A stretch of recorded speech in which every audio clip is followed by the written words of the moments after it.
there are people around the world, Mary, who eat differently from us. And you had pointed out an article in the National Geographic recently. So talk to us about Blue Zone, whatever that is. Is that a political party, by the way? No, it's not a political party. No. There's a special edition out right now, the National Geographic, that's well worth the $15 you're going to spend. And it talks about blue zones. And when I walked in today, I saw that Kevin had it as well.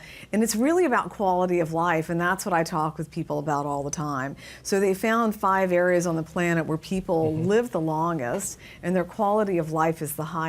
And guess what? Food's a huge part of that, and how they eat, and they're eating traditionally, they're eating indigenously. There's one fellow who I think is the first case that they actually cited who's Greek, and when he had lung cancer in his 60s, he moved back to Greece with his elderly parents.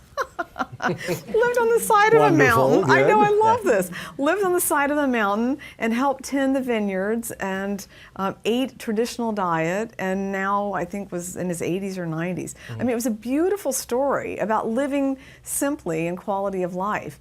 And one of the things that I like to stress with people is balance. And we talked about this a little bit, but balance. And one of the things that I think unfortunately is missing in diets that are very plant-based, and when you're omitting animal protein, a lot of times you're omitting complete protein profiles. Now, you will get that with beans and rice. So beans and rice will give you a complete amino acid profile, which is proteins break down to amino acids.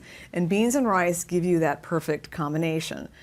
But how much, beans and rice can you really eat like every day? I mean, doesn't that get a little boring? Please. The big piece for me is really omitting fat and good fats, and then underneath all of that, and what undergirds a lot of issues down the road, are B12 deficiency. And B12 deficiency is one of my biggest concerns for any vegan or any vegetarian that comes in to see me.